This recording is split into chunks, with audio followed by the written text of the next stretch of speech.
Are you certain you found the one, but they don't know if you exist? What if you could change that? In this video, I'm going to talk about tricks to help someone else notice you. Think about it, the whole topic of soulmate. We've done several videos on that. From your perspective, if you feel like, boy, oh boy, this is the one, but you don't even know if they know you exist. So, what are 5 ways? I'm going to go through 5 ways that you can really make that determination and see if this is truly the soulmate. And number 1, I want to talk about make a habit of talking to them. Obviously, this is somebody that you know that you're around, whether it be a school setting, a work setting, social setting, whatever. Just make a habit of talking to them. And I would say approach it as a friendship. That is the key. Don't go into it being like, oh my gosh, I think you're my soulmate. You're going to scare them off potentially. If you just start off as, hey, this is a friendship, and just talk to them. That's step 1. Step 2 is, and it's funny, I said talking first. Step 2 is be a great listener. I mean, listen and be observant. You may think that someone is a soulmate for you. However, once you start really listening to their responses and what they're saying, it may end up leading you in a different direction. So listening is always a great tool to use, and it's something that you have to practice and be intentional about. So step 2 is be a great listener. Ask open-ended questions. Don't ask yes/no questions. So you can really get to know what somebody is all about. And point 3 is what I talked about earlier. Try to build a friendship first. Start with the friendship. And this can be very tough, especially if you feel like, oh, this person is the soulmate. If you go through it and you approach it as a friendship first, I think you're going to get a greater depth of knowledge in terms of what interests they have, what they like to do, what they don't like to do, where their values are, what do they value in life, what don't they value, what do they like to do in their free time, what friends do they have, what do they like to do with friends, are they more introverted, extroverted. All these things you can get to as a friend first before you even start to go down the path of soulmate. So that is point number 3. Number 4, be honest with yourself if this is or is not the person for you. This one is so key. I think it's so easy, especially depending on where season you're at in life and what your life experiences have been. Some of you may have been in relationships where you just feel like you need somebody in your life all the time. Not a good place to be, really. What I've learned over time is you have to be a whole person coming into a relationship. You can't look for someone to quote unquote complete you, because that's not a good situation to be in. And it's frankly putting too much pressure on that person. So you really have to be honest with yourself. We've had videos on green flags and red flags. Go back and review those videos. If during this process of getting to know somebody as a friend, you see some red flags, pay attention to those red flags. Don't ignore them. Talk to people close to you that you know are going to give you truth with grace, and have them speak into you on those red flags, and be ready to listen to them and be honest with yourself about whether this person is or is not the one for you. So important. And the 5th point is don't get discouraged no matter what. You cannot get discouraged.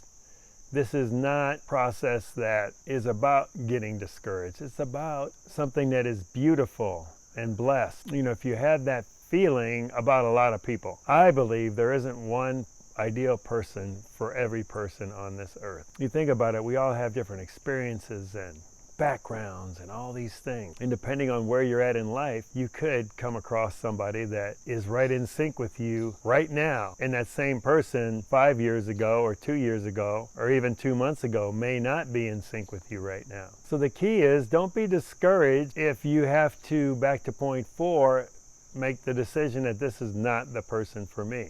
That person is coming, and you have to have hope in that fact that that person is coming. And I think when you have hope in that fact, you are going to approach potential soulmates in a different way. You're not going to come across as desperate or needy or any of those things. And you really, if you think about it, you really want to come into a relationship as a whole person, not needing someone else to complete you, but to complement you, to enhance you, to amplify you, the kind of person you are. I think that's where the real power is. So those are the 5 steps that I wanted to answer. Question, are you certain you found the one, but they don't know you exist? So those 5 steps again, make a habit of talking to them, be a listener, try to build friendship first, be honest with yourself if this is or is not the person for you, and don't get discouraged no matter what. Oh, so powerful. I love these points. I can look back to my fiance right now, Alana. Her and I definitely started out as friends first. And it started out with talking to them. We knew each other from church. That's how we met each other. We were in a hiking group together. We were in a fitness group together. And it literally started off as just interacting in those settings as friends. And then I think we noticed that we had some things in common, still just on a friend level. So we said, hey, let's just get together and talk. So we got together and talked as friends. And that's how the way our relationship developed, really as friends. And I think both of us did a good job of all these things, if I'm thinking about it. We talked to each other. We listened a lot, which was very important. And I think the more, from my perspective, the more I listened to Alana, the more I was intrigued with her. I'm like, wow, she's a pretty deep, a pretty spiritual, a pretty intelligent, a pretty self-assured lady here. So as I was listening, building that friendship, and we literally, that was our thing, we were friends. And then first 3 steps are the key. And then you will have an opportunity to know if this is or isn't the person for you.